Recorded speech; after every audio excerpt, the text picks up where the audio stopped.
wow, there we go. Well done, Michael. Thank you. Nice job. No, it's good right there. All right, we're ready to get started. Wish us luck, okay? The broadcast is now starting. All attendees are in listen-only mode. So, Lindsay, you're in listen only, so no one can hear us. Is that the way this goes? Okay.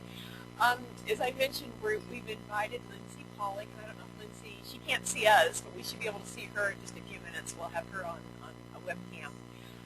But I'll introduce her first.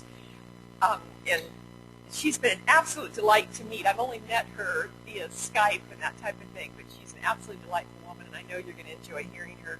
But she's going to talk about leveraging social media for student career success. And she is a best-selling author, a keynote speaker, and a recognized expert on millennial workplace issues. She's the official ambassador for LinkedIn and is the author of Getting from College to Career, Your Essential Guide to Succeeding in the Real World. She has spoken and consulted for over 150 corporations, conferences, and universities, including Barclays, Citi, ESPN, GE, Ralph Lauren, and PwC. Her advice and opinions have appeared in such media outlets as The Today Show, The New York Times, The Wall Street Journal, CNN, and NPR. Forbes named her workplace advice blog one of the top 75 websites for your career. She's a graduate of Yale University and is based in New York City. And I'll tell you just one little thing about Lindsay that I enjoyed. I skimmed through, how we do these things, her book before, but I went back and looked in a little more depth in the introduction, and she is just so reflective of all the things that I really believe about for career development. And I just wanted to share with you one little paragraph she had in here that was particularly, I think, insightful for all of us. And I'll preface it by saying that in just this introduction, she had a really neat experience about how she was going to go to law school, just the LSATs, when she found out she just didn't even want to do that. It was some kind of sign that maybe this wasn't the right area for her. But then she went to a local Rotary Club meeting and met this wonderful older gentleman that asked her about maybe she would be a candidate for their international graduate school scholarship. I just wanted to say that before I tell you this part. So then her question is, was it fate that I met that man and he changed my life? She's talking about that older man, and she went ahead and actually was able to get that scholarship and go to Australia. She said, the point is, and then blah, blah, she said, the point is that I didn't know my right career path until I saw it, heard it, and touched it. This is why throughout the book you'll notice my obsession with taking action, trying new things, meeting new people, and having a wide variety of experience. You have to get out there and see what exists, what's possible, what's calling your name. I don't believe you can plan your career by sitting in your dorm room or bedroom and just thinking really hard. And I think so many times students don't even think really hard. They just think it's some random act that just kind of happens to them. But I totally believe in that. We've got it, and I think Issa's been saying that. Linda, we all know that in our hearts. But it's just always very affirming to me just to see how much in alignment we are about what really works for our students. So let's turn it over to Lindsay. Lindsay, are you there? Lindsay, Hello, are you yes, there? hi, yes. Oh, Thank you for that wonderful story. Oh, thank you. Good. You can hear it, everything. That's perfect. All right. We've had a couple of tech challenges, so we're so excited to actually see your face and hear your voice. It is, uh-oh. Give us one more minute to bring you back. Okay. I know you can't see us, but we're all waving hi right now. Hi, everyone.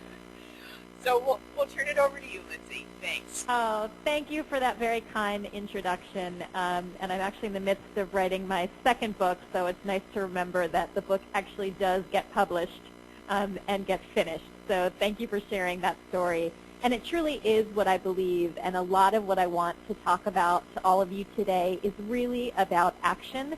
We happen to be talking about action in the social media realm today, but I think students tend to hide behind their computers, or on the flip side, think that if they're on their computers, they're doing enough when they really have to combine the tactics that we'll talk about with the tactics that you've been teaching and preaching for a really long time. So I couldn't be more excited to be with you virtually, although it's 38 degrees in New York, so I kind of wish I were there in person. And I just wanted to say ditto to everything you just heard. It's been such a pleasure to work with your team, and I'm so impressed by the California Career Cafe and everything you're doing. So with that, I'm going to disappear and put up some slides, and I'll talk for the next 40 minutes or so. I'm also very happy to make my slides available to you, so if you're not able to jot everything down, I'll send those over to Kate, Rita, Susan, and the team, and they can share those with you. And then at the end of the presentation, I would love to take any and all of your questions. So goodbye for now. I'll see you soon, and I'm just going to switch over now to the slide deck.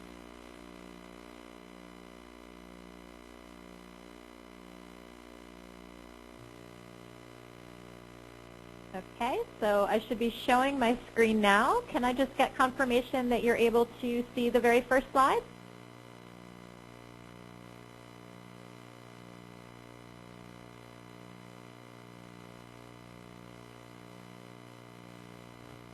Can you hear me, Lindsay? Yes, we can. Yes. Okay, terrific. I'll get started. Thank you. Okay. So our topic is leveraging social media for student career success. And I wanted to start with a story that I often use to begin my presentations on LinkedIn and all social media. And it's really about the power, I think, of how social media can connect us. So this was a story I heard from a career services professional at a small community college, where she told me a student walked into her office one day and told this woman, the career counselor, that this young student wanted to be an ophthalmologist. Now, their college had no classes related to this, but the student was so passionate and eager, she really wanted to encourage his career plans, knowing that it would be a particularly long road ahead. So she went into LinkedIn and typed into the search box the name of their community college and the word ophthalmologist. Well, the search engine did its thing, and up popped one single name of a man who had graduated from that college and gone on to that career. So the counselor helped the student write an introductory email, and the alum responded right away, eventually becoming an ongoing mentor to this aspiring ophthalmologist. So that's just one story of how social media can help our students and connect us and really help make your job easier and more powerful as a career services professional or anyone who works with students in any way. So here are the topics that I'd like to cover. We'll talk about the social media landscape overall, which networks I think are most valuable for students in which areas. Then, of course, we'll talk about building a professional image, primarily on LinkedIn. And we'll talk about building one for you as a professional and helping guide your students in this process. Then I'll talk about enhancing expertise, how students can use the information power of social media to help their career chances. And then finally, leveraging networks, how to use social media to actually reach out to people. And again, I will come back with the webcam at the end to answer all of your questions. So first we'll talk about learning the social media landscape. In no way do I want you to walk away from this session thinking that you need to be on every social media site or that your students need to be there. This is really about determining which social networks are going to fulfill the goals of your students in various areas. I do think you need a working knowledge of all of the networks so that you can guide students in the right direction, but for the most part, you really don't need to have an active presence on all of them. So here are what I consider to be the big 6 networks. LinkedIn is the professional social network. I am a paid ambassador for LinkedIn, but I've been a longtime fan even before that, and it really is essentially the professional yellow pages. If you have a student who wants to go into a professional career in any way, small business, mid-size, large corporation, accounting, finance, marketing, public relations, healthcare, all of that is going to be found on LinkedIn, maybe with the exception of things like the entertainment industry or some arts-related careers, although more and more I'm seeing all of those on LinkedIn as well. but we'll spend a lot of time on LinkedIn because I think it's really undersaturated with students. I think a lot of them still don't understand that they're supposed to be on LinkedIn, and it's becoming increasingly popular among employers to use to find young talent. Then we have Twitter, which a lot of students don't even consider to be a professionally focused network at all. What's important to remember about Twitter is that the founders of Twitter, which is about to go public on the stock exchange, the founders of Twitter say that Twitter is not a social network, it's an information network. To me, Twitter is much more about the information that you can gather about potential industries and employers than about the information that you might tweet out. We'll talk about that a little bit later. Next is Google+, which is rising in popularity, although a lot of people are still not particularly active. I think you can never count Google out. I also think people are using Google+ for the Hangout feature, which is very similar to Skype or exactly what we're doing today with the webcam. Interviewers are using it to conduct interviews. Google+ is also particularly popular when it comes to the engineering crowd because you can manipulate it a little bit more to your liking than you can a lot of the other social networks. So Google+, not a huge player right now, but I think you always want to watch what they're doing. Next, of course, is the 800-pound gorilla, Facebook, which most students see only as a personal network, and it certainly is most popular and important in that realm. But a lot of employers are starting to have a presence on Facebook.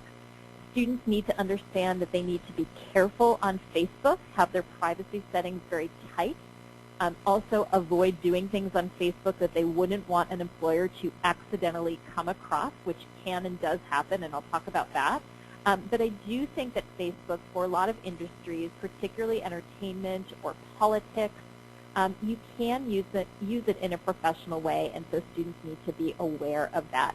Also, you can network with your friends, and that can happen on Facebook, certainly. Then we have Pinterest, which is the fastest growing social network, particularly among women. Very important for students with visual interests: fashion, design, interior design, photography, graphic design, and so forth. Anything related to visual images, which a lot of work is more and more now, real estate as well, are certainly very active on Pinterest, and it's something to be aware of. And finally, Tumblr, particularly since you're out in California, Tumblr is very popular in the tech startup community. It's a micro-blogging service, so consider Twitter but longer posts. Something to check out if you have students who want to get into the startup scene, programming, anything having to do with Silicon Valley, Silicon Alley, or any of the related areas. Very hot. They were the first acquisition that Marissa Mayer made when she took over Yahoo for $1 billion. So definitely something to watch in the future is Tumblr. There are also sites like Instagram, which is all about photography, YouTube, of course, for video, Reddit, which is all about people posting content, Quora, which is about asking and answering questions. You may hear students talk about these, but when it comes to employers, these would be the networks that I would most focus on with students. You want them to understand the value of each network, and one question that I always recommend that students ask when they're at a company information session or networking with anyone is which social network is essential in our industry, or whichever industry they'd like to pursue. They need to do that homework and know if there's a social network that they need to be on, which particular network that might be. So while students are checking out social networks and employers are there, I wanted to tell you what recruiters tell me that they're looking for when they use social media to recruit students for internships or full-time jobs. And really this applies to anyone. You may have students who are returning to the workforce after time off or have been in the workforce a long time and are now getting a degree. If they want to know what employers want, this is what I would tell them. Number one is visibility, what we just mentioned. Are you findable on the social media sites where specific recruiters are looking? You can tell where employers are by seeing what their presence is. So if you have a student who wants to work for a particular hospital, you can look up that hospital and see if they have a presence on social media. Where it is, that's where that student should be. Next is differentiation. Is there any way the student can stand out from the crowd? maybe starting a blog on their topic of interest or of their photography work, maybe answering a lot of questions on social media on a particular topic or getting very involved. I think we're no longer in a generalist world. We no longer talk about students being well-rounded. Having a deep knowledge in a particular area is very appealing to a lot of employers now, particularly if it is a deep knowledge of something they really need. So if students have that, and we always know certain students who do, have them show it. What knowledge, skills, or experiences can they display through social media that would help them stand out from a crowd? Third is consistency. This is really important. Is the student's online image consistent with the in-person persona? So an employer doesn't want to take any risks. If they meet a student who seems polished and professional in person, they don't want to go on the web and Google that student and see lots of crazy rantings against the government or about anarchy. They want to know that what they see is what they're going to get, and social media can show them that. I think it's really scary that we don't have a lot of laws or HR practices yet to say what employers can and can't look at or what they can and can't use to make a hiring decision about you. So right now it's a bit of the wild, wild west, and students need to understand that essentially Googling them is a free background check for an employer, and they want to make sure that what is shown about them on the web is going to be the same impression they're going to make in person. And finally is authenticity. A lot of students worry when I come to talk about social media that I am telling them to create a fake persona or to be somebody who they aren't. This is really about projecting the best image of yourself, your personal brand, your best qualities. Anything that will help sell you to an employer is using social media as simply one other tool to do that. So you have your resume, you have who you are and what you say in your job interview. Social media is simply another tool, and if it doesn't seem genuine and reflect who you truly are, employers can usually see right through that. So this is really about just enhancing your candidacy, not about creating anything false. Next, we'll talk about building a professional online image, and I think these statistics say it all. According to a Microsoft survey, 70% of employers have rejected a job candidate because of something they found about that person online. So they are absolutely using social media to reject candidates. A lot of people have made really big mistakes of what they choose to post publicly. However, and I think this is really important to show, on the flip side, 85% of employers say that a positive online reputation can influence their hiring decisions. So really, social media presence matters. And when I think about social media presence, I think it always starts with the search engine. Most people are simply going to Google the student's name or your name or anyone's name for that matter and see what comes up. Now on your screen is an example of a career services professional. This is Joe DuPont, who's the director of the Hyatt Career Center at Brandeis University in the Boston area. And he has allowed me to share this with my webinar audiences, and if any of you have taken my LinkedIn webinars, you might be familiar with this. Well, on the left is his listing at number 3 behind some historical figures where he appeared on Google when he wasn't very active in social media. On the right was just a few months later when he became more active, particularly on LinkedIn. He was able to go right to the top of the Google listings for his name, which I think has tremendous credibility with parents, with employers, with students, with anyone, simply by having yourself have a professional online image. In my opinion, what a student should strive for is that their LinkedIn profile, which is the most professional social version of themselves, that would be the first listing under their name on Google, with the exception of if they happen to have their own blog. So that's the goal. Get as close as you can get. A lot of people have common names, and you might need to use a middle initial or some other way to stand out and be number one. But I think if that's the goal, you understand that the more you can promote your presence in a professional way, the more employers will respond to a student as a professional.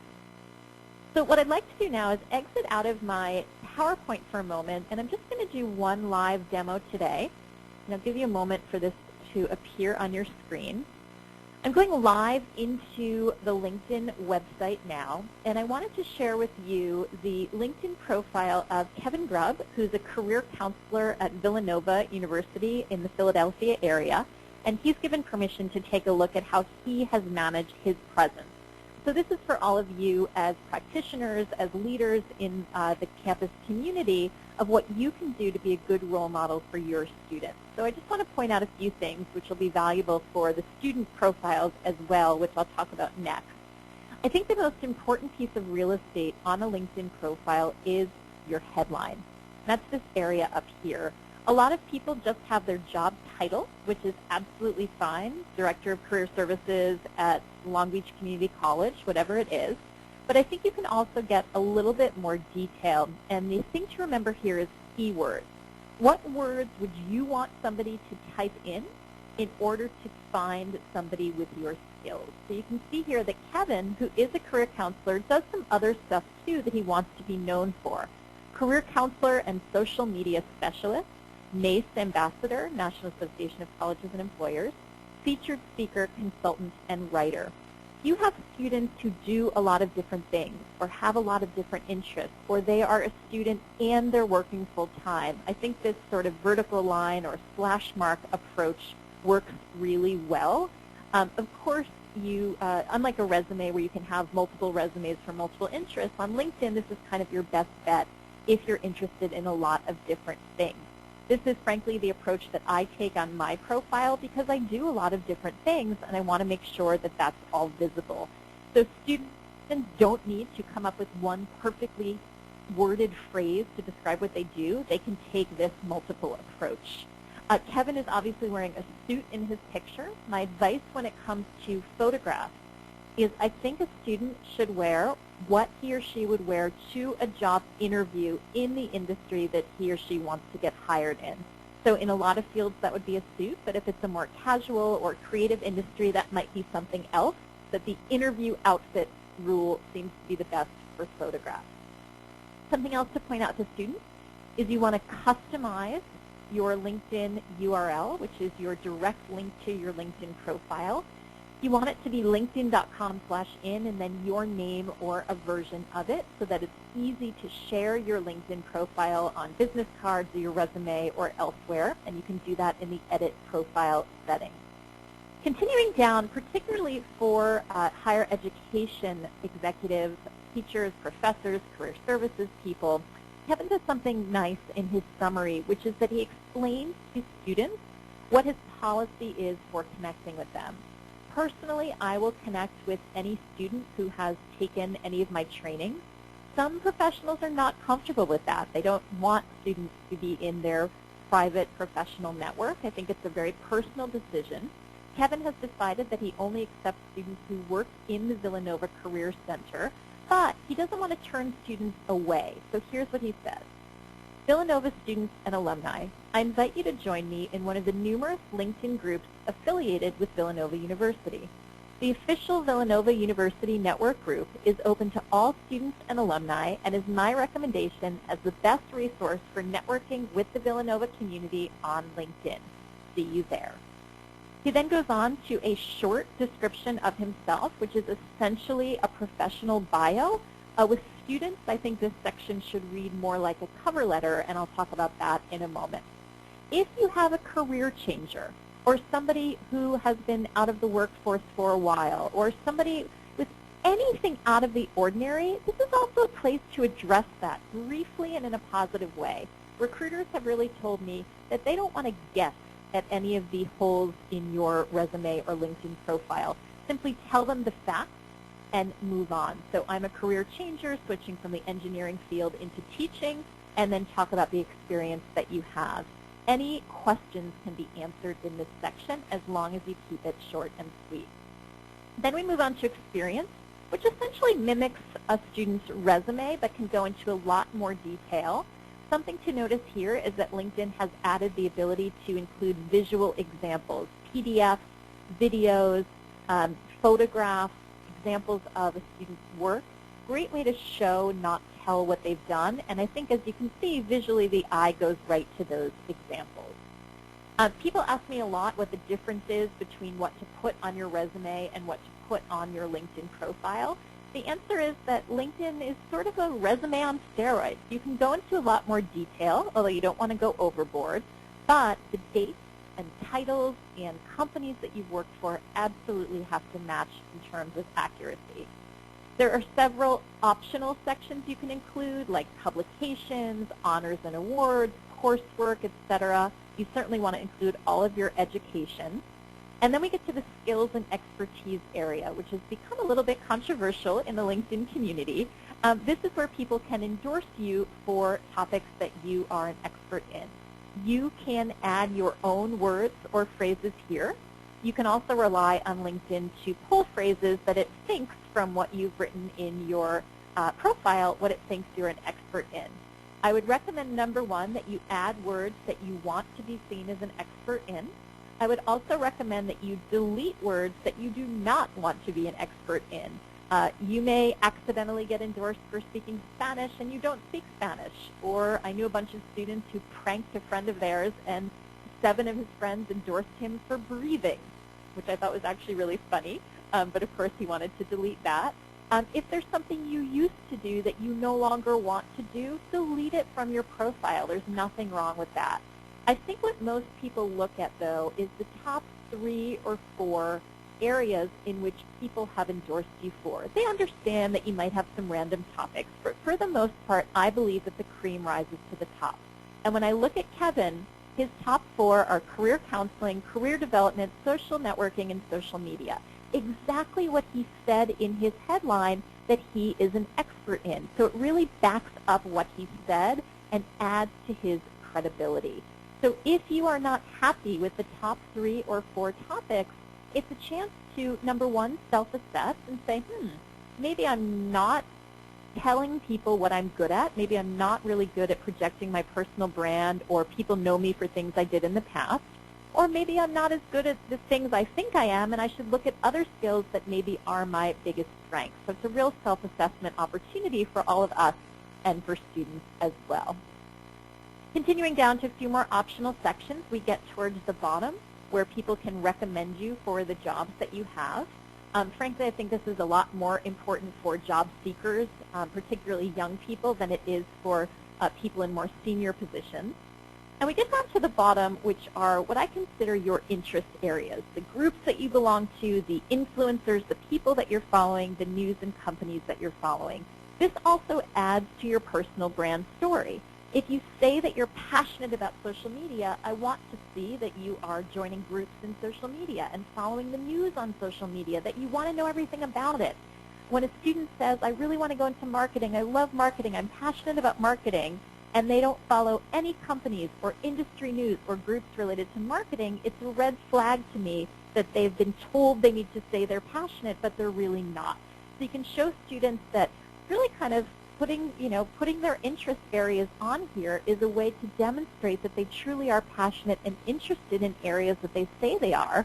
And in particular, if they don't have a lot of experience in a field, you could say, I don't have a lot of experience in marketing, but I follow every influencer, every piece of news, every company I can, so I can learn as much as possible about that industry. That's a really good story to be able to tell.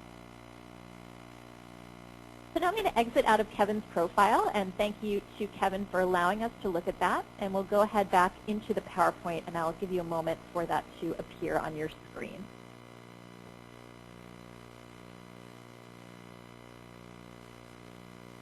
Now, of course, another important role for all of you is helping students to build their LinkedIn profiles. So in addition to the tips that I just gave on improving your own profile, of course, I wanted to talk about some elements of a student profile that might be valuable.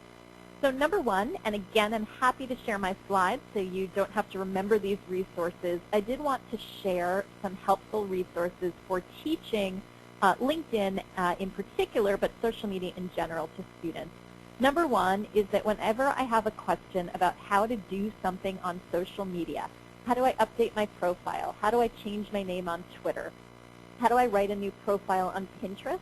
Frankly, I Google it. somebody has answered that question either on the help site of that particular social network or on a blog. So when you have a technical question or even an opinion question about social media, first and foremost, honestly, I would Google it. When it comes to LinkedIn, their Help Center has improved a lot recently. That's at help.linkedin.com. You can ask technical questions there. Then I teach a monthly free webinar for higher education professionals, which is essentially a train the trainer on how to teach LinkedIn to students. And you can find the schedule for that as well as a recorded version if you want to watch on your own at university.linkedin.com. There's also a free job board for student jobs and internships that a lot of people don't know about, which is where LinkedIn has pulled in all of the jobs on its site that get posted that are relevant to entry-level candidates, internships, and full-time jobs. And you can find those at linkedin.com/studentjobs. So that might be something to share with your students as well. So those are a couple of resources I like to point to. Let's look at a couple of specific tips on LinkedIn profile building for students. This is the first thing a student will see when they start to set up a LinkedIn profile, and it can be very daunting if they don't know what to add. So I often recommend that the first thing they do is upload their resume, which will help automatically fill out some of these sections. On the right-hand side is a list of every section that's available for students to fill out. The important thing here is to still tell students that just because there's a section for something, you don't have to fill it out. So for instance, test scores. I get a lot of students who think, well, there's a box for test scores, I guess I should put mine in. Obviously, only put your test scores if they're good and if it would help your candidacy to have them. The same goes for anything on this list. Here's an example of actually an MBA student. I think this is an aspirational profile for students who are getting their associate's or bachelor's degrees. He has an MBA. But you can see here that he follows some of the tips that I shared. He uses that style of headline, product manager / MBA / engineer, passionate about business technology integration, IT strategy, a lot of keywords that a student might use. Also, I think it's helpful to collect really strong LinkedIn profiles from your particular college so that students can see good role model examples of people who are similar to the experience that they're having. Another trick that I like here on Shaker Parik's profile is down in the bottom left corner under websites. He's worked at some companies like SAP that a lot of people have heard of, but people might not be as familiar with some of the other companies he's worked for. If you have a student who's worked for a lot of small businesses or companies that other people don't know about, you can have them include the websites directly on their LinkedIn profile. When it comes to the summary statement for a student, they often get hung up that they don't have a professional bio. I would encourage a student to write this like a professional cover letter, describing who they are and what they want to do, even if they don't have a lot of experience yet. So I wrote up a sample beginning of a summary. Lindsay is completing her, Lindsay is completing her associate's degree at Long Beach City College. She is a member of the marketing club and a volunteer English tutor for the Big Brothers Big Sisters program. Lindsay has worked as an intern for ABC Marketing in Long Beach and is currently seeking an entry-level marketing role. She's a strong writer, highly organized, and eager to support marketing campaigns in any way. It is absolutely appropriate for a student to say what they want to do. It's appropriate to talk about internships, unpaid experience, consulting, freelancing, part-time jobs. All of that, quote, counts. Students get really tripped up by the word experience or summary or bio, anything professional. Anything that will help sell them to an employer, show that they have work experience, is absolutely valid to include in a LinkedIn profile. If you have a student with multiple interests, I mentioned that that's a little bit harder to do on LinkedIn because they can only have a single profile. This is actually the summary statement of Shaker Parik, the MBA whose profile summary I showed you. He had a couple different areas that he felt he could be successful in, and he didn't want to look like he was all over the place, so he created his profile in this structure of what he called core competencies. So he gave some general descriptors at the top, which I think is really valuable, and then he said core competencies: product management, techno-functional consulting, project management, and research and development. this showed that he could go into any of these fields, that he was qualified for a job in multiple areas, but it didn't make it look like he was all over the place. So I think this is a good strategy for students with multiple interests or who want to cast a really wide net. Students sometimes get tripped up also by the skills and expertise area. If they only have a year or two of experience in something, but it is a specialty of theirs, it's okay to include it here. You don't have to have 20 years of experience to put something in your skill area. They probably won't have a lot of endorsements, and that's okay. Employers don't expect it of students. But maybe if you have a career class, you could encourage students to endorse each other for the things they think they're good at, simply to help each student build up at least a few endorsements in this area. For students who are involved on campus, even if it's only a couple of activities or maybe they've joined a professional association, I think that's very valuable to show, not just for the networking potential, but also so that employers can see they're a person who gets involved, maybe takes on a leadership role. So I think for involved students, the organization section is a really important optional section to add. And when it comes to the courses section, this was obviously developed with students in mind. I see students who list every class they're taking. I don't think that's the right way to approach this. I think this section is best used to show where you have gotten experience that's relevant to the career you want. So I think a student, particularly a student maybe with a liberal arts degree or maybe who's majoring in something they don't necessarily want to pursue professionally, can show that they've built some skills through classes that maybe they haven't yet gotten through work experience. So if a student wanted to go into marketing, they could show that they've taken some marketing classes even if they haven't yet gotten any work experience in that area. Or if you have a student who maybe doesn't have a lot of skills in business and is majoring in English, but they want to show that they've taken some accounting classes, this would be a great place to show off that knowledge. A couple more LinkedIn profile tips, particularly for students. I see a lot of students make a mistake in the photo area. I mentioned they should wear the outfit they would wear in a job interview, but I often see students with a wedding photo or a prom photo where they've cut out the other person. That's not the best photo for LinkedIn. Not with a pet, not with a group of friends, not a cartoon avatar, not with a baseball cap on.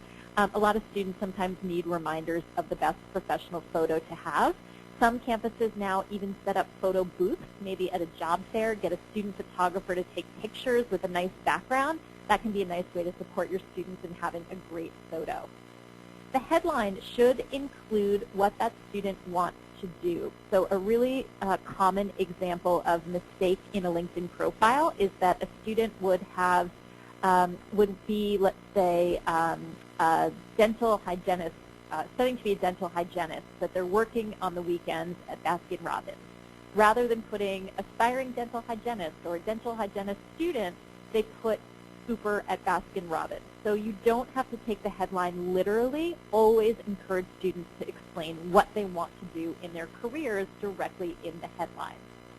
Again, the experience section can expand on a resume, but the dates and details have to match. I think visual examples are becoming more and more common. Volunteer activities, internships, part-time jobs, family jobs, extracurriculars, all of that should be included on a LinkedIn profile, even if it's not paid. And when it comes to recommendations, employers tell me that the only ones that really are going to matter and are worthwhile for students to have are those that would come from professors, advisors, and internship supervisors, somebody who's actually supervised that student. So friends and peers and family friends are nice, but really someone who's graded or assessed that student professionally is all that's going to matter. Students should include their LinkedIn profile in their email signature line. That's a great way to show professional presence, particularly to employers. And it's also becoming very common for students to include their LinkedIn profile directly on their resume. Again, that's why it's so important to customize that link with their name or a version of it. So moving on from LinkedIn, let's talk about a professional presence on other social networks. The message is that students need to be careful. Most recruiters are not trying to get students in trouble. They don't want to find lots of party photos or inappropriate pictures, but they also don't want to make the mistake of hiring somebody who later on a client is going to see a picture of on Facebook that's going to freak them out. So the message I give to students is that you never know when a recruiter or a colleague might come across something you've posted on the internet. It is the World Wide Web. It's a public domain. So set your privacy settings as tight as can be and take down any photograph or posting that you think would reflect poorly on you professionally. Again, there are no guarantees that anybody would see it, but I say better to be safe than sorry. Take down anything offensive. Take down anything that says that you hate your job or you hate your boss or that you played hooky from school or work, and make sure that anything you have on your profile is something you would be comfortable an employer seeing. And the way I like to communicate this is to maintain a PG-13 rating on your social media. You don't have to say that Bambi is your favorite movie. You don't have to post pictures of puppies all day, but just make sure that everything is not going to get you in trouble in any way. So on to our third of four topics, enhance your expertise. This comes from the question students often ask, how do I stand out from the crowd? You know, my resume is fine, I'm going to be a good employee, but how do I really get the job? And what employers always tell me is they want employees, particularly young employees, who have done their homework on the company, who can hit the ground running on day one because they know what's going on. They speak the language. They've educated themselves about the employer. And the place I think you can best do this is Twitter. And I know the pushback on Twitter. The joke is always, follow me on Twitter and you'll be the first to know what I eat for breakfast. I know Twitter has a lot of celebrities posting and a lot of junk. But the reality is that almost every employer, big and small, is now using Twitter to put out information. So I think students should follow all of their prospects. If there is a four-year university that they want to apply to, if there are companies that they want to work for, scholarships they want to get, anything and everything they're interested in, follow those on Twitter just to have a constant feed of the information that those organizations want you to know. My overall philosophy of social media is if there is somebody that you want to do business with or you want to work for, follow them everywhere. Listen to everything they want to tell you. We didn't have this when I graduated from college. Many of us didn't have any way to hear what companies wanted us to know. We now have this ability, so it's a huge mistake to not know everything a company is out there telling you. And the same goes, I think, for colleges. If there are companies that you want to come to your job fair and recruit on campus, follow them on social media. Find out what's important to them. Be an audience for them. I think it's a sign of respect, and it will give you so much to talk about when you're trying to do business or get a job with any of those employers. Now, a lot of companies are on Twitter. Some companies are elsewhere, and it's up to the student to find those companies. Southwest Airlines, for instance, for whatever reason, has chosen that Pinterest is going to be a place where they put a lot of their recruiting information. They like it. So if you were a student who wanted to work for Southwest Airlines, you'd have to find that out and follow Southwest Airlines on Pinterest. And if you're not into Pinterest, too bad. That's where they want to be. If you want to work for them, you've got to go and listen to them there. I don't care if you never say a word or post anything. Listen, listen, listen. GE happens to be very, very active on Facebook, of all places, for a pretty traditional company. Follow GE on Facebook if that's a company you want to work for.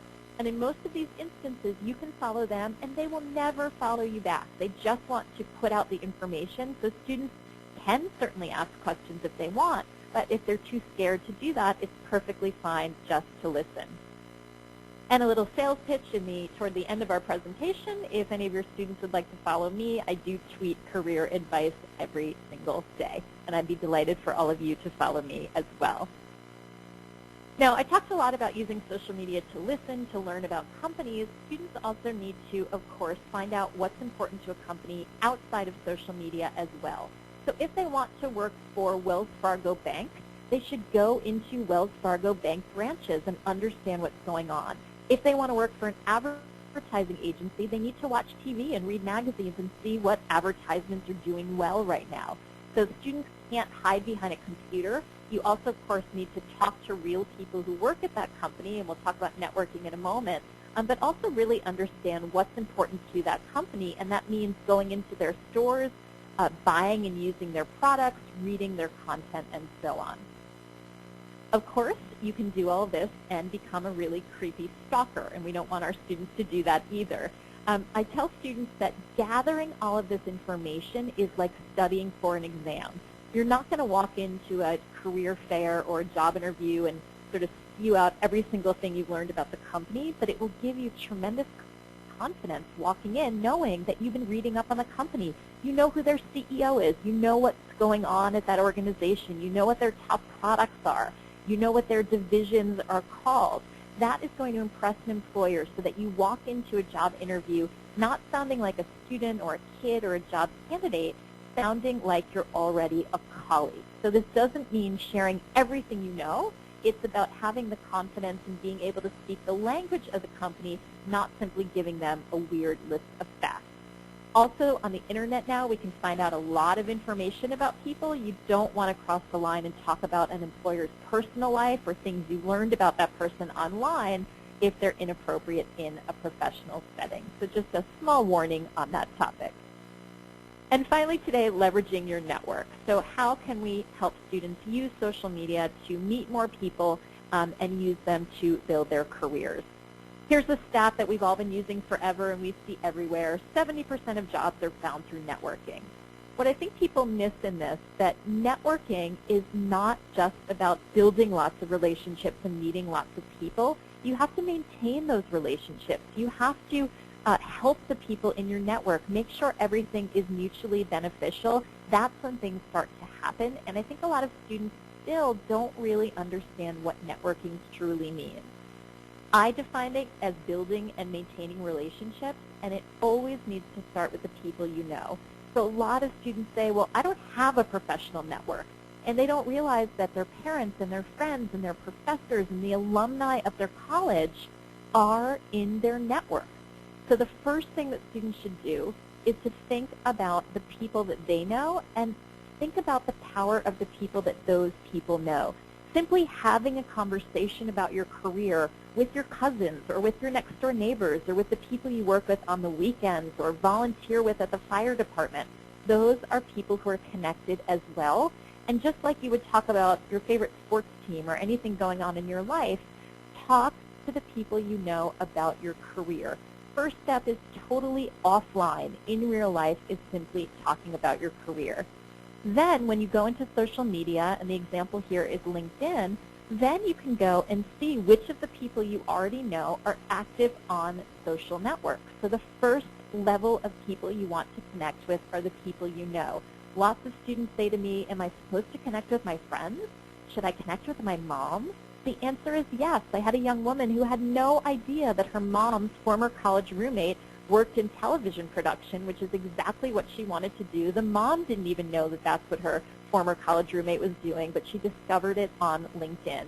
So all of those connections and degrees of separation that we used to have to sort of discover over time are now right in front of us on social media, and that's so powerful. And it's so much easier to ask somebody you know to help you than to go and reach out to strangers. I really think that you can find a job using social media without ever talking to a stranger. Now that means that you have to understand that the people who've gone to your college or high school should not be considered strangers. Anyone you have something in common with should be somebody that you consider reaching out to or having a relationship with that would not be a cold call but would be more of a warm contact. And LinkedIn helps students find these relationships through a tool called LinkedIn Alumni. And I wanted to show you what that looks like. I just took Los Angeles City College as an example. What LinkedIn does is it wants to help you kind of parse through the data that it has to help you find connections that would be valuable. So when it comes to your college, and this is true of all community colleges as well as four-year universities, although you'll often find a lot fewer people because if they've gone on to a four-year degree, they tend to use that university. But many people do list their community college, as you can see here. And LinkedIn will tell you, you just have to go to linkedin.com/alumni, and it will default to the university or college you're currently attending. It will tell you where all of the graduates of that college live currently. where they currently work, which is extremely valuable for all of you to know the top employers of your graduates, and what they do. If you are working at a university or college but did not attend it, you can click on that Change School button, which is right above the green arrow, and you can go and find the college. You do not have to have gone to a college to get to this page. So linkedin.com/alumni, change the school if you don't like where it is. So here you see where they live, where they work, and what they do. If you click on that arrow, you'll also see what they majored in, what they're skilled at, what they listed in that skills and expertise area, and how you're personally connected. So what a student could do is say, I'm not really sure what I want to do, but I'm really good at public speaking. When they click on that public speaking bar, all of the other bars will change to show them of people who attended Los Angeles City College who are good at public speaking. What did they major in? And then going back to the other page, what do they do now? Where do they work? And that can help a student make a career plan. Really helpful for undecided students or students who have a lot of interest and are just not really sure what kinds of employers they could reach out to with those interests. Students could also say, I dream of working at Wells Fargo. I want to talk to people who graduated from this college who now work at Wells Fargo. Just like the ophthalmologist example, a student could use this as a way to set up informational interviews.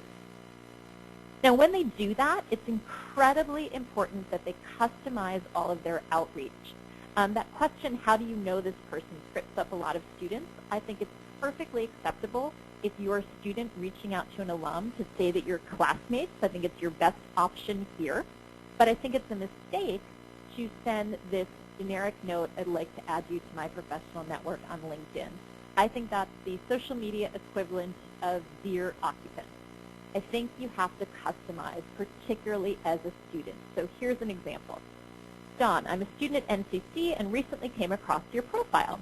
Like you did, which, P.S., I found out on the LinkedIn Alumni Tool, like you did, I'm studying communications and I hope to find a job in PR. Would you be willing to share some advice on how you launched your career, perhaps with a short call or a few email questions? Thank you very much. Students can also use LinkedIn to reach out to recruiters when they've applied for a job. The very, very, very important point here that recruiters tell me is that you must apply for the job first. Recruiters don't want to be bothered unless there's a specific job that you feel that you're a fit for. So here's an example of how a recruiter told me that he likes to hear from job candidates on LinkedIn. Arthur, I recently applied for the technical product manager position you posted here on LinkedIn. Give a reference number if you have one. And I wanted to express my excitement about the possibility of joining the Symantec team. I have 10 years experience in this field with a special expertise in leading cross-functional teams, which is something mentioned in the job description. I'm also a longtime fan of your Norton products and would be honored to work on the team developing new Norton features. Thank you for considering my application, and so on. Another way that students can network is by joining professional industry LinkedIn groups. What I like about groups on LinkedIn is this is where the most active people are. If somebody is posting in a group, they are probably going to write back to you because they're interested. So students can find those interested people in these groups. Students should join groups in their industry. Also, if you share a group with somebody and you don't have an upgraded paid LinkedIn subscription, that allows you to connect or communicate with anyone in that group, which can really open up a whole world to that student. If there's an alumni group for your college, that's also another must join for students as well. Now, how can you use LinkedIn to help students who have no idea what they want to do? I wanted to share an example of using LinkedIn for the undecided student. So let's say you get a student who says, I don't know what I want to do. I'm not interested in anything. I just want to play video games. You can say, well, on LinkedIn, let's find out people who've made a career out of their interest in video games. Simply type video games into LinkedIn search, which you can find at the top of the page. And when you click on that little advanced button, you get the screen you're looking at now. When you click on video games, you'll get a lot of information. Now, if you went into Google and clicked video games, you get lots of stuff that has nothing to do with careers. But the magic of social media, and LinkedIn in particular, is that you're going to get people who are related to video gaming careers. You could also limit your search to people who are working on video games who went to your particular college or live within 50 miles of where you are. And then a student can look at the profiles of these people, see where they work, what they majored in, what jobs they held, what skills they list, where they went to school, what they've done before and after, and they can use these people as role models, or they can find out that they happen to be connected to somebody who knows a friend of theirs and perhaps reach out for an informational interview. What LinkedIn does is it takes any topic, essentially, in the world, and it shows you people who've turned that into a career, and that can be incredibly inspiring to students, particularly those who aren't really sure what they want to do with their lives. And finally, before I take questions, I just wanted to give 3 final etiquette tips to share with students about LinkedIn and really all social media. Etiquette tip number 1 is to give up when necessary. I get students who say, I found somebody who just absolutely works for the perfect company, would be my ideal employer, so I connected with him on LinkedIn. I sent him a tweet on Twitter. I follow him on Pinterest. I decided to comment on his Tumblr blog. I looked at all of his pictures and liked them on Instagram, and then I pinged him again on LinkedIn, and I never heard back. And the answer is sometimes people are not going to write back. Sometimes it's not going to work out. Social media is not magic. It doesn't guarantee a response. You can do the best that you can. This is why students need to have a lot of irons in the fire, because you never know when you're going to hear back. There is no magic to social media. It's simply another way of reaching out to people that you want to know and connect with. Etiquette tip number 2, just because you can doesn't mean you should. I touched on this a little bit earlier, but social media can give us a lot of information, and that information can sometimes be a little bit dangerous. So my husband works for an entertainment industry company that was hiring. And I got an email on LinkedIn one day that said, I applied for a job with your husband Evan's company and I didn't hear back. So I Googled his name. I found your wedding announcement from 5 years ago, saw that he was married to you, Googled you and found your LinkedIn profile and wanted to see if you could pass my resume on to your husband. I immediately thought, creepy stalker. No way should my husband hire this person, and I told him just that. Just because this woman could find out that I was married to my husband and that I had a LinkedIn profile did not mean that she had any right to send me something that I was meant to pass along to my husband. So yes, we have the capability to do that now, but it doesn't mean that it's appropriate, and as it did with her, it absolutely backfired. And finally, my last etiquette tip and my last tip of today's presentation, always say thank you. We used to teach, and we still do, that of course it is absolutely required to send a thank you note after a job interview. But I think it's appropriate to thank people when they've helped you in any way, even if it's just a tweet or even if it's a connection on LinkedIn. People always appreciate gratitude. And I had a situation with a student who reached out to me the night before a job interview begging me for advice to help her with her job interview. And it was 10 o'clock at night, and I thought, oh, gosh, normally I wouldn't do this, but she sounds really desperate. I happened to get the email, and I wrote her some advice. And I never heard back. And I was really disappointed. I teach people to say thank you. I thought I had gone above and beyond, and I never heard back. So a couple weeks later, it was still bugging me, so I decided to send her an email and say, I really took time out of my evening to help you. You sounded very desperate. I was really disappointed not to hear from you. And she wrote back immediately and said, oh, I'm so, so sorry. I didn't want to bother you again. And I find that students are often shocked when I tell them that a thank you is never a bother. She didn't think it was bothering me to ask me for help at 10 o'clock at night, but she did think it was bothering me to say thank you. And I really find that students are not always taught that etiquette anymore, but saying thank you, even for a tweet, even for a social media interaction, is absolutely required. And frankly, it helps students stand out these days because a lot of people don't realize that all of the same please and thank you etiquette that we use in the real world needs to be used on the internet as well. So with that, I would like to say thank you for listening to my virtual presentation. And at this point, I will just take a moment to get my webcam on, and I would love to take your questions. And certainly any of you who would like to tweet or LinkedIn or Facebook or email or even talk live in person, I'd be delighted to connect with all of you. and I really appreciate being part of your event. So I will go back to my webcam now and would be delighted to take your questions. I hear your applause. Thank you. Can you hear us, Lindsay? Or can you hear me? I can, yes. Okay, that was awesome. Thank you. How many of you in the audience learned something about LinkedIn or about social media that you didn't know before? Yeah. I particularly love her take on the undecided student. I mean, did you really realize that you could go and find all that out just by putting in a subject you're interested in? I mean, a wealth of information. So thank you. All right, questions. We have Lindsay here, just right here on the screen for us, and she's happy to help us. Is there anything? Here, we've got one. Thank you. That was very good. Do you have anything? Can you comment on the relative high age of LinkedIn users and of potential competitors like Mepedia and others that are trying to specifically look at the millennials and the students that are coming up in a more dynamic way? Sure. The average age of a LinkedIn user is 37, which makes it the oldest of the social networks.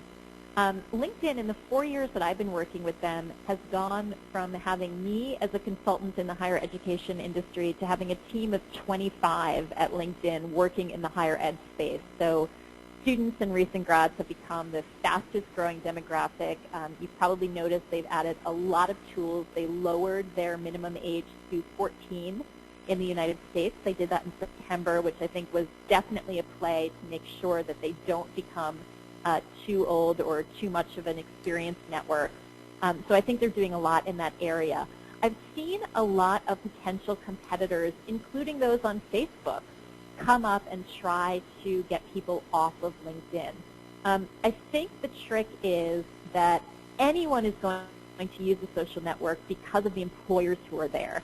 So even though you might want to be on a network with a lot of young people, ultimately many people are drawn to these sites in the first place because they need an internship or a job. So I think while LinkedIn still maintains this amazing array of employers in so many industries, they're always going to be the strongest competitor in the field. That said, I think the areas that are interesting are something like the Muse, which is taking a very different approach of having a lot of video and culture-related job listings. So rather than simply job posting and candidate, they're actually taking a completely different approach to the whole job search process. So the Muse, M-U-S-E, is one that I'm really keeping my eye on.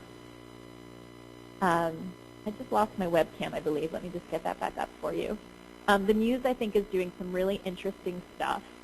There's a site called Intern Sushi that I think is doing some really interesting things when it comes to trying to find different ways of matching young people with jobs. But at the moment, I think LinkedIn is the 800-pound gorilla because they've got all the employers. And unless somebody else were able to build up such a stable of job postings, I do think that their efforts to recruit young people will be successful. Doesn't mean there isn't room for other smaller players, particularly in niche markets, whether that's millennials or the entertainment industry or Denver, Colorado. I think there's always room for a niche network, but when it comes to the big network, I don't see anyone approaching LinkedIn's numbers, particularly when it comes to jobs. Thank you for the question. Great, Lindsay. I have another question, but will you remove your screen? Just don't share your screen anymore. We just want to see you. And I think it's taking up some bandwidth. Do I pause, show my screen? Does that work? Let's try it. Better? No.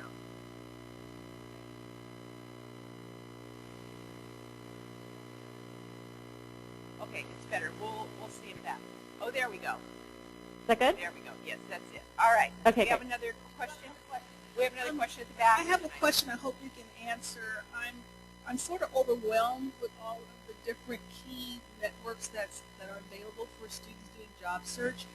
And the one thing I feel about all of the sites is, can you tell us how can we manage it? Because I look at LinkedIn as something I need to manage. It's huge. I have a lot of students and people contacting me, but I don't have the time to manage it. I love that it's added component to career search, but I need help in managing it. Sure. Time is obviously something we all struggle with. To me, I've had to decide that social media is not additive to what I do. It is absolutely essential. So if you or a student determines, particularly a job seeker, they say, I don't have time to use social media, I'm looking for a job, it is part of your job. So to me, it is marketing, or it is communicating with people in an essential way. So what I do is I actually schedule social media time on my calendar. I don't make it an afterthought.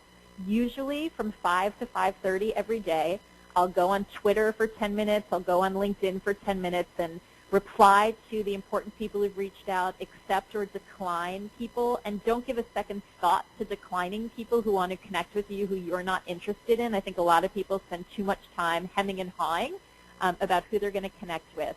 But I think you have to put it in your calendar as really valuable time. And if it's not valuable, maybe that's not the right network for you, or you simply have to ignore some of the messages that are not of value. And I know it feels like if somebody reaches out to us, we have to respond, but social media has made it a lot easier for people to bother us and to take up our time. So I think some of us have had to figure out, okay, that I'm going to reply to. For instance, I always reply to a student or a university professional, but when random people reach out for career advice, that's not really something that I'm able to do. And I've actually saved a template, very, very nice decline that says, I really wish you all the best, but I don't have time to answer every question. Here are a couple of resources I recommend. But I think scheduling it into your calendar is really valuable, trying to cut out anything about it that's not valuable and really focus on the reason that you're there and spend the time that way. But I find if you don't put it in your calendar, it's not going to be valuable. And if there are networks you absolutely hate, you hate checking them, you don't like it, it's not valuable, get rid of them. I think you really need to focus on the networks that do have value for the work that you do or what your students need. So everyone's different. That's how I manage it. And I'd encourage you to talk to other people and see how they approach the issue, because time is the issue we all struggle with, and social media is just one other thing. Okay, great, Lindsay. There's two more questions. And we'll move on. I have a couple questions. One has to do with, I noticed in the profile section where you have the summary, it was written in the third person. Is that what you would recommend versus first person? And then the other thing is I get a lot of LinkedIn invitations from people I don't know. Do you normally just disregard those, or do you agree to them, or what's your policy about that? When it comes to people I don't know, what I often will do is if I don't know them, I don't recognize the company, there's absolutely nothing of value about it, I immediately delete it and I don't think twice. If I'm intrigued, if I think maybe they look familiar or they work for a company that maybe I'm interested in but I don't know the person, often what I'll do is I have another little template email saved that says, thank you for your interest in connecting with me. Can you let me know a little bit more about why you'd like to connect? 9 times out of 10, they disappear, which tells me everything I need to know. But once in a while, somebody will say, oh, I'm so sorry, I forgot to customize the message and tell you that we met at a conference, or I was interested in having you speak, or my son met you, or whatever. So I find that just asking in return to their request why they want to connect sometimes will help you make those decisions if you're unsure. On the question of whether to write the summary statement in the first or third person, it's totally a personal decision. Some people, particularly if they work in a very casual or friendly industry or job position, they will write in the first person to show that they have that personality. I personally write in the third person for 2 reasons. Number one is I think it's more formal, and in my field, I find that being more formal is how I prefer to be. So if you have a student interested in law or accounting or business, anything that's a very formal industry, healthcare, pharmaceuticals, they'll probably want to write in the third person. I also think it's valuable for search engine optimization. I talked about how I think it's so important that if people Google you, they can find your LinkedIn profile. I want my name to be associated with all of that information on LinkedIn. And the more times I say Lindsay Pollock in my profile, the more times that my name is associated with the LinkedIn profile, and the higher my ranking will be when people type in my name. Thank you for the question. Okay, there you go, Lindsay. Okay, we're going to end. Is it quick? Run quick one. Last question, Lindsay. Oh, Okay. we may have lost her. Right. Hi, Lindsay. Thank you for taking my question. I just kind of wondering what is, how much use is there for LinkedIn for the vocational fields like firefighting, really hands-on jobs, or is it more for the professional? For example, my son is a firefighter, and they typically look for jobs, what they call politicking, and it's networking in person. So are these providers or these companies going to be using LinkedIn? You would think so, but how much? Yeah, I think a growing number will be using it because I think everybody is going in that direction. I did a presentation a few months ago for the lumber industry, and they were talking about people who work in lumber yards were joining LinkedIn, not just as a way to promote themselves, because more and more of the employers in those areas are looking on LinkedIn. I think it professionalizes you by having a LinkedIn profile. It is probably not yet essential in those fields, but I think it's a differentiator to say, I consider myself a professional as a firefighter, as an electrician, as a lumberyard worker. I see lots of people in those fields on LinkedIn. Again, not required in the way it would be for a lot of professional fields, but certainly growing. The other thing is it helps you identify the people you know. So if politicking is really important and you find out that you know a lot of people in the municipal government that you didn't even know worked in it, and you're connected to those people, you could then reach out on LinkedIn or even connect offline and say, did you know I'm looking for a job as a firefighter? I saw that you work in the government and you used to work in this field, etc. And it will allow you to identify those people who you may not have come across if you weren't using LinkedIn to find those connections. So for personal branding, probably not as important yet, but for making your connections visible, I think it could have a lot of value. Great, thank you, Lindsay. We do Thank you. move on. Let me just mention, though, in your folders, you have how to communicate effectively on LinkedIn, building a great student profile. I'm drawing attention to that because we copied those off of that universitylinkedin.com website she gave us. There are tremendous resources already done. I know Lindsay has produced a lot of these. You can just print off and use. And as I mentioned, I'll be sending some links to you after this workshop, and that will be one of them to that universitylinkedin.com because I think it's fabulous, the resources they have there. And she mentioned free webinars and all kinds of things, so I'll let you look at that for yourself. All right, let's move on then because... Thank you. Lindsay is actually going to stay online. We won't be able to see her anymore because now we're going to move to another part, but she's going to help our social media manager with any particular questions she might have, and you'll see how that unfolds in the next few minutes. So let's talk a little bit. We do have a group on LinkedIn. It's called CA Career Cafe Career Professionals. But I think the biggest concern and question that I've had, if we can go to the next one, has to do with the fact that many of you in this group, I know, are on our Ning network. As of about another month from now, that's been our social networking site, has been Ning. Many of you have joined. We have several hundred members, all from California Community College people, and it's been our way to talk and get information to you. It has been consistently one more thing to do. For many of you, I know that have said, you know, I'd use it more, but it's like I have to go to one more site to do one more thing. So we've really been thinking about this and have been challenged by this for a while, and we made a decision to go with a group within LinkedIn and not have the Ning network any longer. And I've mentioned some of the reasons that we've done that. And that is that LinkedIn really now, I know for me, and I'm not even working full-time, is a part of my, not necessarily daily, but weekly networking. And it's not one more thing to do because I'm there anyway, just as part of what I need to do. All of you that are working in the field with students, you're going to be on there a lot more often than I am. The second one is that I really feel if we're going to sell to our students, and I am a total believer in the importance of this kind of networking and the information that they can gain from LinkedIn, that we really need to walk the talk, which means we better start looking at our profiles and how professional they are and some of the information and ways to help our students, because this is their world. You may not be looking for a job, it may not be something you're concerned about, having to worry about your profile, but our students are. And this is information that they critically need. So we need to be experiencing it and learning it. And the only way we learn things is by spending more time doing it.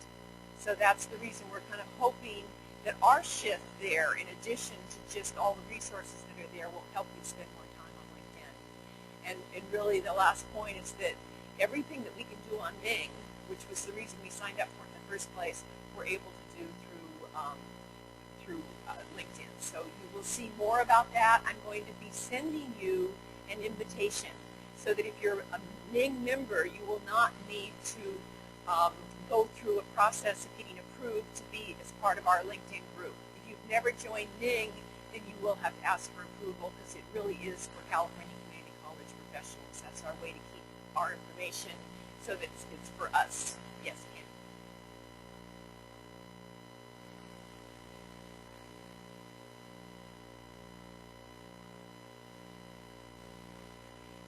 Yes, and I'll share. That's a good question. That's a great question, actually. Either the resources that are appropriate for LinkedIn will be on LinkedIn. Otherwise, they'll be on Career Briefs and free resources. Okay, so those are your professional sites for us. One is kind of social networking, and one is really our resources, our resource house, which is the Career Briefs and the free resources. And again, that'll all be in the email, and the links are there. You're very welcome. Yes. Yes. See, and you'll see the link. It'll help you the first time. You'll all get an email from us, and it'll help you to see it spelled out in the link, which is why we're doing that, so that you don't have to remember this about how that goes. Okay, we good with that? All right, and I just was going to mention the Fortune magazine in July had a great article. Said once considered a nerdy repository for digital resumes, the service is becoming an indispensable social networking tool. You know, so it's actually a really good article. If you want to go back and take a look at that. Okay, next one, because I think we're almost with you, Charlene. You can see Charlene's picture up here, and she's going to have a webcam. You'll meet her in just a minute.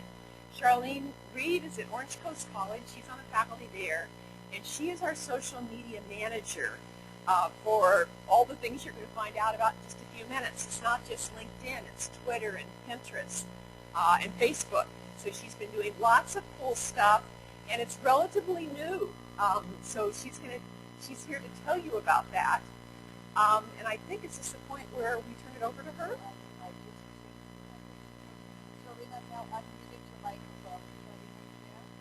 Are you there, Charlene? I am here. Can you hear me? We can hear you. We haven't seen your picture yet, but I'm hoping it'll come up very soon. Okay. How are you doing today? Oh, it's a great day. My students are actually watching and listening to the webinar in the classroom behind me. So great. We can see you now. Here. We can see you now. Great, we have wonderful. 2 screens, one for you and one for your desktop. I'm going to turn it over to you, Charlene. Okay. Can you see my screen? Yes. Okay. So what you're seeing on my screen right now is a preview of the email that you will all receive from Frida. I've prepared it and changed to edit a little bit, but in general, this will be the email that you'll receive. And this will be the easiest way for you to join us on LinkedIn. All you will do from here is simply click the link in the email, and I'll go ahead and do that now. And it will take you directly to our page. If you were invited to the page, then you'll receive an invitation through LinkedIn as well. If you can't wait for the email, there are a couple other ways that you could actually find our group on LinkedIn. You can simply type the name of our group in the search box up at the top. I pasted that in there. So if you type in the group, CA Career Cafe-Career Professionals, and do a search, it can show up that way. Oh, great. That's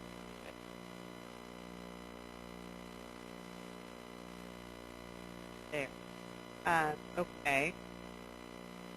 once you're in the group, it will show up under your own profile. If you go under to the interest tab and under group, you'll get a whole list with the icons of the group that you're a member of. So you'll be able to click on it here, and I see we have requests to join already. That's cool. Click on it from that location.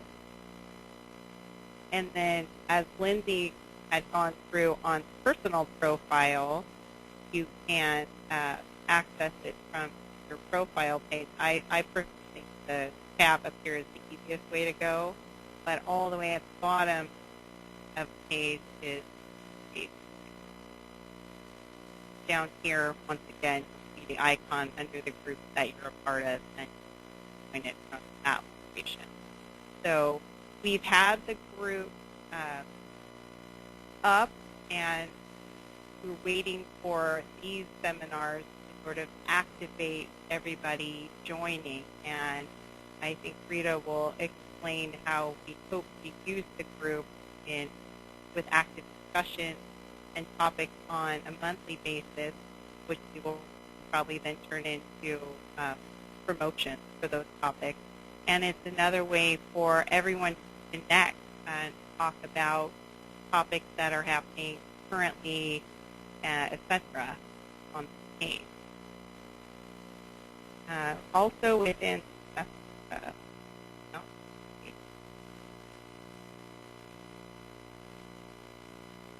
my email screen once again.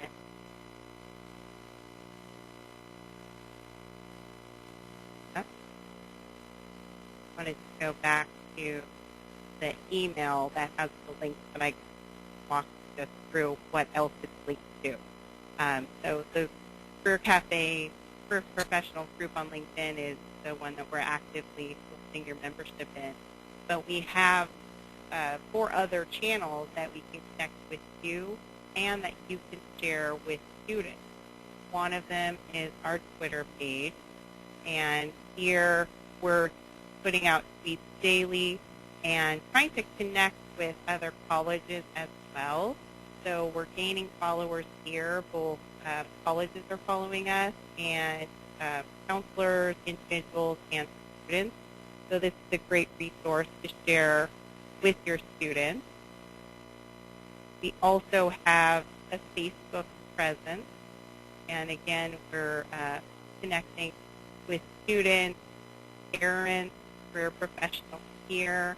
So if you haven't visited our Facebook page or become or liked our page yet, we do have an active presence on Facebook.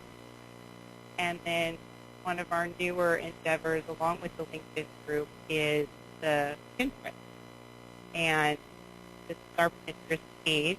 We've established a pin board for each of the 15 pathways, as well as other sections that sort of tie into the Career Cafe website. So there's a community college board, pinning different California community colleges, advice on resumes and job searches, and other resources. So we're following other career counselors, we're following colleges, and we're gaining followers here as well. And one of the other things, if any of you are actually into Pinterest and have boards or want to join us, you guys still hear me? If you want to join us on Pinterest, feel free to send a message either through Facebook or in the email. You'll have an email that you can connect with. I think there's nothing greater than collaborating on some of these. So the ones that you see that have the little group of people here means that there are other people than just me pinning. So I think this could be a really strong area of growth and a great resource that we could all share together. Great. Thank you, Charlene. Of course, Your picture is gone. my picture's gone. But keep talking. It's okay. Am I back? No. There you are. Okay. Now you are. Okay. Okay, and my screen as well. Yes. Okay. I think that was the gist of what I wanted to show everybody was all of those sites and the invitation for the LinkedIn group. Back to that right now. Okay. I have a And- question. Go ahead. Oh, okay. I didn't know if you wanted me to take questions or to see if Lindsay had anything else she wanted to add or share to the presentation as well. Yes, thank you, Shirley. We'll see if Lindsay. Lindsay, I have a question for you. This is a brand new group for us, the career professionals on LinkedIn. What, in your experience, I know you have managed some groups. Do you have any advice to give us, or what would be really something that would motivate all of us to be active within that group? Do you have any advice at all? Sure. I think it's always great to make sure that the people who are managing the groups are actively posting questions that participants can answer. Sometimes we wait for participants to start their own discussions or post their own boards. So rather than just kind of keeping it open, I think if you said something like, can everybody post a picture of how they organize their job fair?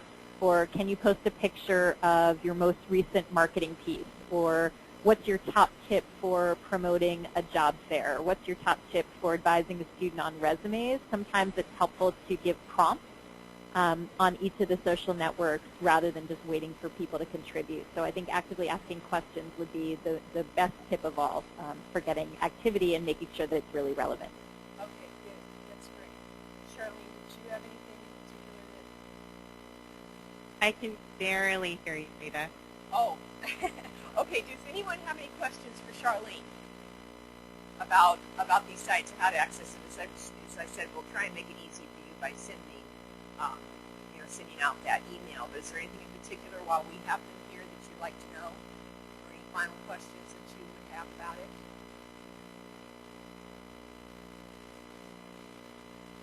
Well, unless it's something maybe they can chat about that later. Anything at all that's coming up from the group?